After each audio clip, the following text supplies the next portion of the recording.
Alright, what's up? I'm Andrews. I'm gonna get into it, right? So I'm online and I see this video of this dude, right, who's on TikTok talking about how he was in a car, he passed by a school bus and a bunch of kids were looking at him, right? And apparently nobody flipped him off. Right? And that apparently it hit, bro. It hurt him a little bit, right? Now the reason he said it hurt him is because it proved to him that kids these days are soft, which is a thought that I myself have heard a bunch of times before in the past, right? Kids are soft. And one thing I managed to notice throughout my time, right, is that they don't suffer from the same things we suffer, right? When I ask myself, why are kids soft these days, right? And it comes to a reason. It's because they're not going through the same things we went through. Now, I'm only 22 years old, right? So I'm not talking about things that went off like way far in the past. No, I'm talking about things that I went through growing up in the 2000s and 2010s, right? That's the main things that I'm talking about. Now, obviously, I grew up in like what I consider to be a third world country. I'll research it and put it now, right? So it wasn't really had the best things, and so there was a struggle because I grew up like in a impoverished area, came from a impoverished household. Things that I went through that weren't the best, right? That kind of made me have this sort of harder outer shell. Not entirely hard, like crazy shit, but like I can take pain, I can dish out insults, I can do things that I feel like kids nowadays do not do. And the reason for that is because number one, I went through things that kids nowadays don't, right? Now maybe the number one thing is because of the times, situations, and relationship among people. It's different compared to when I grew up. That's fair, right? And a bunch of videos that can prove that. Cool, right? So the main thing I see, right? So the main problem I have with calling kids soft is that it comes from a lack of perspective. Because as people, number one, as people, we are all individuals, right? No matter what you may say, you have a family, you have a friend group, you are a race, you have an ethnicity, whatever it is. At the end of the day, you're just one person, right? What you eat is only tasted by you. What's going through in your head is only known by you. What's going on in your body is only felt by you, right? So as people, we are individuals. So our perspective are always, for the most part, are always mainly focused on what we see. So when you're calling kids soft, it's not that they're soft, it's that we're just comparing them to us, in which case that's not really fair. Because number one, the situations we grew up in, we didn't choose them. A lot of people, including myself, can say, hey, I didn't like the way I grew up. If I could change it, I would. Me personally, I'm not talking about the people around me, I'm just talking about the environment, our financial status. If I could change it, I totally would, but I can't. And same thing goes with these kids. When you call these kids soft, you're taking away, you're basically putting that on them, whereas they didn't choose to be soft. They didn't choose to be this. They just face a lack of adversity, which is not on them, right? Which brings off, when we see kids who have a lack of adversity, we call them privileged, which is fair. They are privileged, right? Some kids are privileged. Okay, a lot of people, right, I'm gonna say this, a lot of people who are privileged because they came from wealthy families, right? People who are privileged don't really much care about the adversities because they never had to face them. To them, it's like something new, I'm gonna post this video. Things I thought were normal growing up, but are not. Number one, working. Growing up, neither of my parents worked, ever. My mom never had a job. My dad also never worked. So my dad retired when I was like 4. Going to a traditional 9-to-5 job was never something that was even I didn't even really know that was a real thing. Like literally my dad used to take me out of school in the middle of the day to go buy racehorses. I was actually the youngest licensed racehorse owner in the entire state at the time. The second thing is paying cash for houses. I didn't even understand the concept of a mortgage, and I still don't. I don't know what that is. Maybe a little bit more niche, but the next thing is going to the White House. Growing up, I went to White House picnics. I went to all sorts of events. I went to the Capitol building all the time. I got to go into George Washington's crypt. They don't open it often or for just anyone. When I was like a toddler, my parents were flying to England and they brought me with them, and somebody had advised them that I didn't need a passport. And we got to the airport and they were like, no, she needs a passport, because I was like 2. Somebody that works for my family was able to make a call, and I had direct permission from the Queen of England to be able to enter the country without a passport. Another thing is members of my family having private security that went everywhere with them. For a while, my uncle actually had Secret Service. So would you haven't seen that? Can you really blame that person for why she's soft? I can't. Because as much as yeah, sure, she needs to understand that the world ain't gonna be like that forever. She needs to get from that. She is trying, but it's not her fault that she believes the way that the things that she believes in, right? It's not her fault that she's seen life the way it is. She didn't put herself in those positions. Her family did, right? And here's the thing that I'll never get. Me personally, the way I am, I grew up with adversities that I had to face since a kid, right? And I don't want my kids to face that. I want to have kids in the future. I don't want them to face the things that I faced. I don't want them to go through what I went through. I would rather they be privileged kids, which goes back again to the thing we were talking about, right? About calling these kids soft. You cannot blame somebody because they didn't face what you had to go through. They didn't go through what you had to go through. They didn't have the same adversities you didn't, especially when you're the person who made it so they don't have them.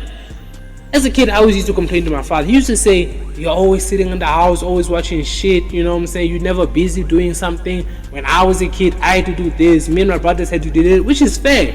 You had to. I don't have to. That's the word. I don't have to. You had to. That's a different thing, right?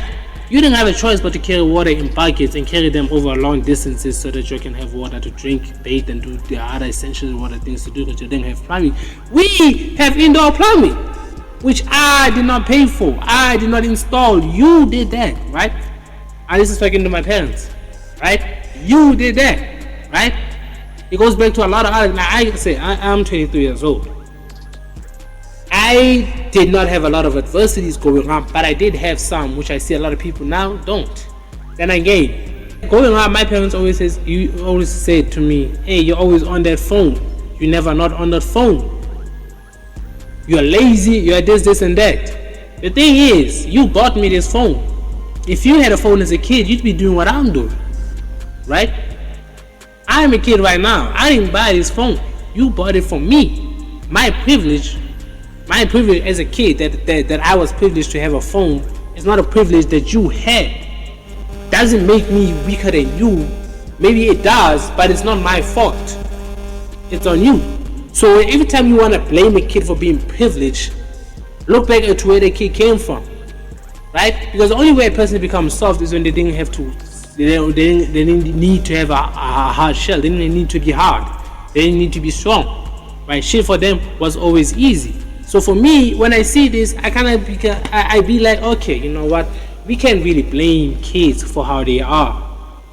They didn't put themselves in these situations. As much as, kids who struggle, they didn't want to struggle. Kids who privileged, they didn't ask to be privileged. You know what I'm saying?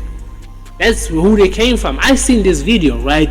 Not treated fairly as white people. It's not fair.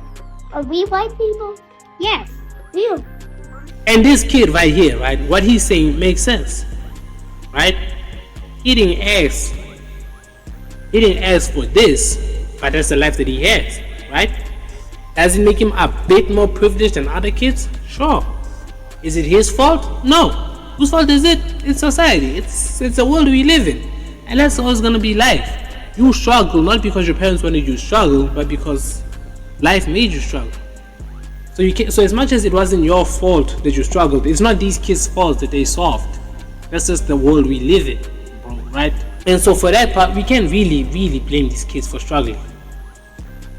Right? They are privileged, but it's not their fault, right? And when it comes back to struggling and the whole that we ourselves had to struggle, I've seen people put a lot of I don't know how to say it, like they have they put weight. Like they're proud to have struggled. Truth of the matter is, Okay, maybe I don't think you should be proud that you struggled, but I do think that should be a part of your life that you do, accept and welcome, right? Because number one, it wasn't chosen by you, right? The reason I say you shouldn't be proud that you struggle, because if it's something that you're proud of, then it's something you're going to try to push to ask people to do this so they can be proud of themselves for this thing. No, there is no honor in having grown up struggling. The honor is how you dealt with the struggle. As much as you can look at criminals as terrible people, all these people, they also have a part of struggling in their lives, right? Now that struggle in itself does not put honor in how they did and how they conducted themselves and how they moved on from there. The honor comes, right, from looking back on it, saying, hey, look at me now. Say I struggled, shit wasn't easy as a kid, but I made it work, right? So struggling in itself should not give you honor, should not make you prideful. It should be how you dealt with that struggle. So we shouldn't really be asking kids to struggle, because they're not only going to deal with it like how some of us deal with it, right? How some people dealt with it.